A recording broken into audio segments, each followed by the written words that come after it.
Yeah, okay. Listen, the only other news that I want to touch on, I don't even know how to like take this seriously because you know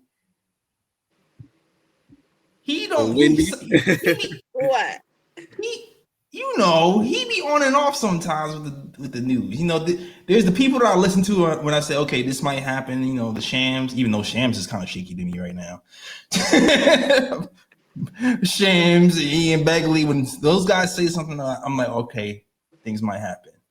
As Windhorst reported that Mitchell Robinson and the Knicks have been talking about an extension, and Mitchell Robinson hasn't really been feeling it. Like he hasn't really been receptive to it. So I don't know if there's smoke or fire there. I don't know how accurate that is because, like I said, I haven't read it from Ian. If Ian doesn't say it, then I don't know. Okay. As long as if Ian didn't say it to it, then I don't care. La la la.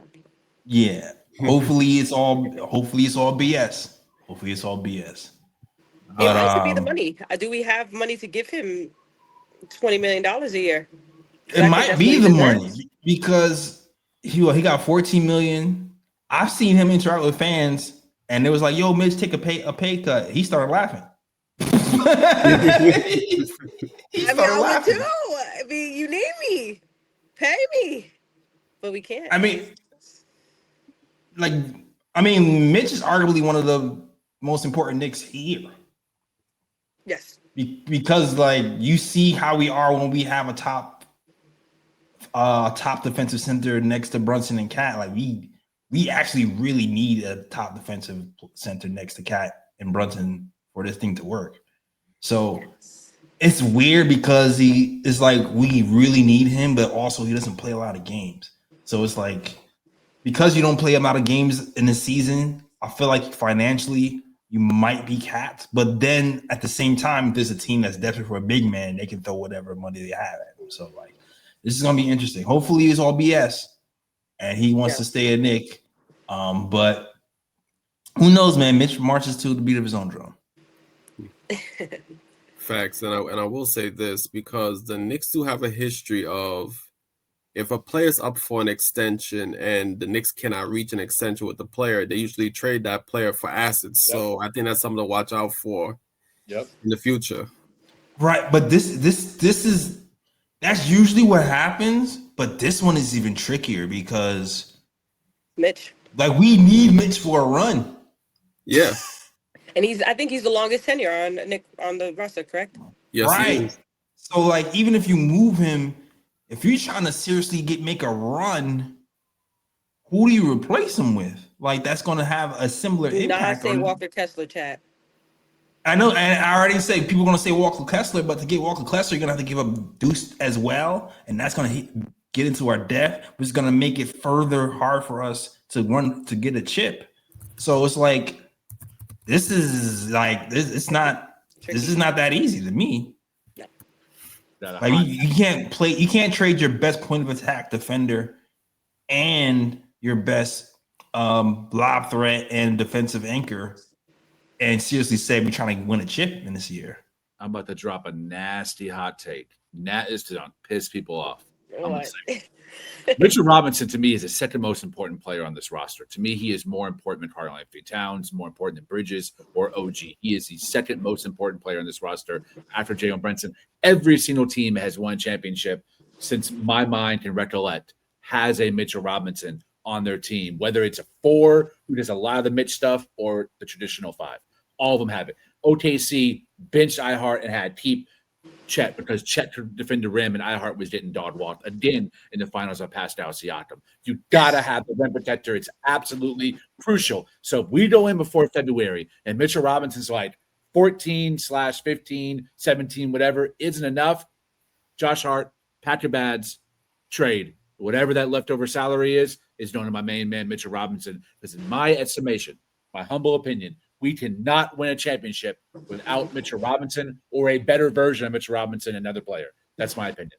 I honestly, I agree with you wholeheartedly. Just for the fact that, like you said, we do need a rim protector. but also we're thinnest at that area when it comes to rim protection. Like, there's a reason why when Mitch came back, all of a sudden we were a different team and we were able to start to roll over the Celtics and compete with the Pistons. Like, Mitch is the difference. There's a reason why we beat the Cavs. Like, we were struggling, but the Mitch factor was real, man. He took on both big men for the Cavs at the same time. And it's like, we have a lot of wings here. We have wings. We have McCall. We have OG. We have Hart. Like, even if they'll go down, it would suck, but we still have another wing to kind of supplement that. Yep. We don't really have that at center, which makes Mitch even that more important. Yep. Which is why I was even bringing up the conversation of Jemison in the first place. So I agree with you, man. I would definitely pack Josh Hart's bags by February if it comes to it. We have Josh Hart Jr. here in McCullough. We have Diawara. It's gonna suck because he's been with us he's restored our identity for a long time. But I'm with you, Lee. The reason, again, this is just my interpretation. Totally open to criticism from you guys, or a chat, Twitter, whatever. We beat Boston because Mitchell Robinson started. Yep.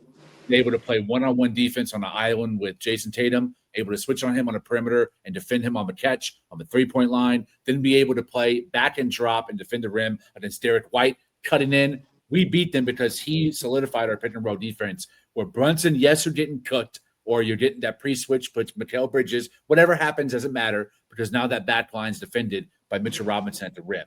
When it's Karl-Anthony Towns at the 5 and Jalen Brunson against Detroit, we got absolutely cooked in pick and roll coverage with Cade and the rest of the guys. When Mitch was inserted and Tibbs did that lineup change, everything changed. And we got to East Conference Finals because of the rim protection, the switchable defense, the high IQ, the ability to guard two on a screen, the hedging and recovering, all that, closing out the corners. That's all Mitchell Robinson. You don't win a championship without a Mitchell Robinson. You don't. I agree. He should have been starting sooner. Him and Shamet. And speaking of Shamet, I feel like that's another. I feel like Shamet is another reason why it could be Josh Hart on the move, yo. Shamet can start. I argued for it last year.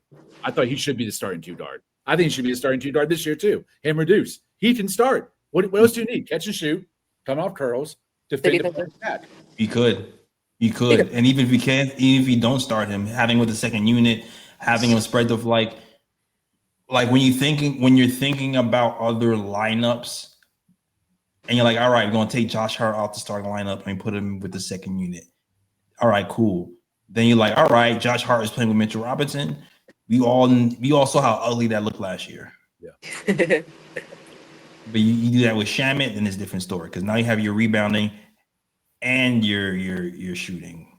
So it's like I can see it, Lee. Tough conversation, but I mean, another thing we did, I've noticed over the years with championship contenders, there had to be somebody that hurt the organization.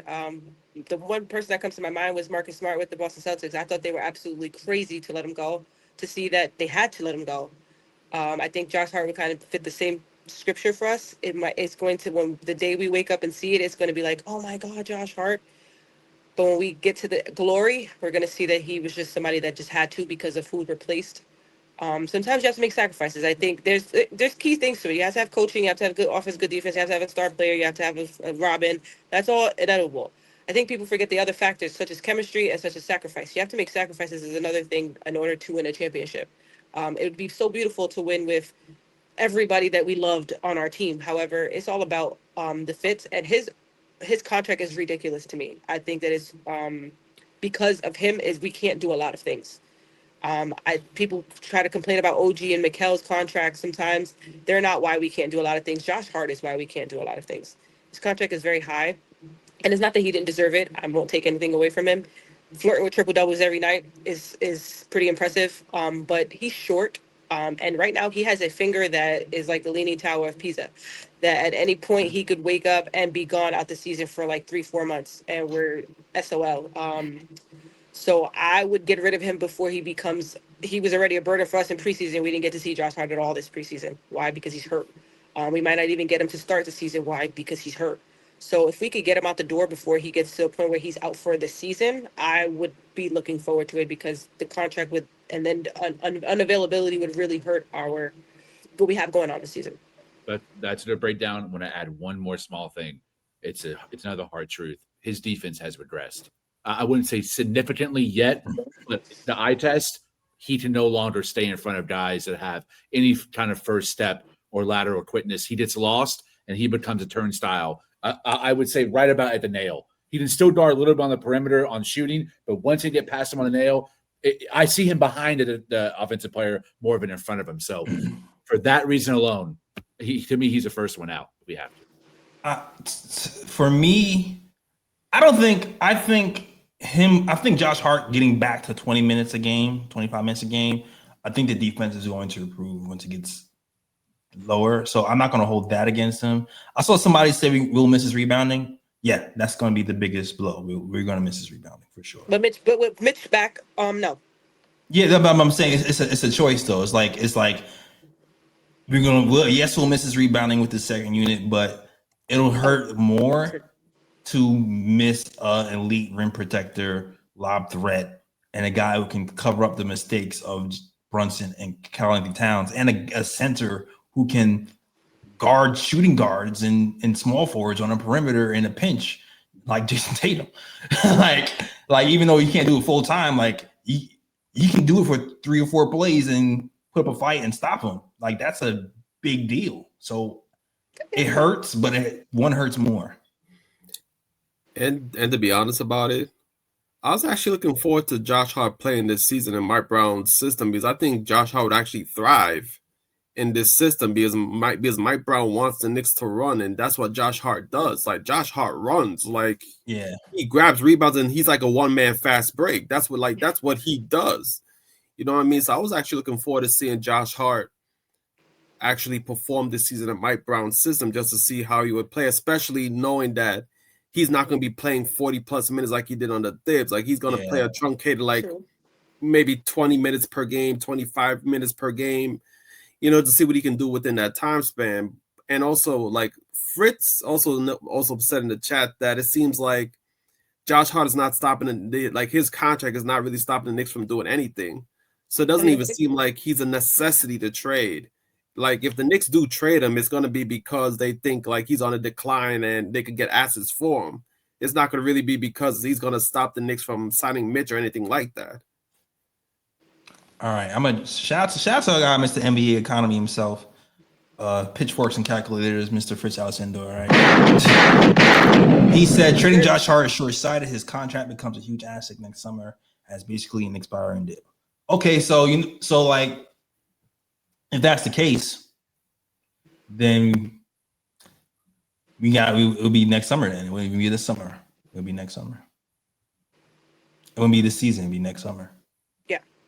I mean, I wasn't putting a timeline on it. I'm just saying if it's before February and Mitchell Robinson's like, that number you're giving me, I'm not going to sign. In order to expand that number and make it higher, there's someone on the roster that is not short-sighted. It's $19 million right now. You move off the books, give it to Mitch, and boost his number to 25, 26. To me, he's absolutely worth it, even as someone who has to be set out on back-to-backs and take maybe 15 games off in the season just for maintenance. To me, it's worth it.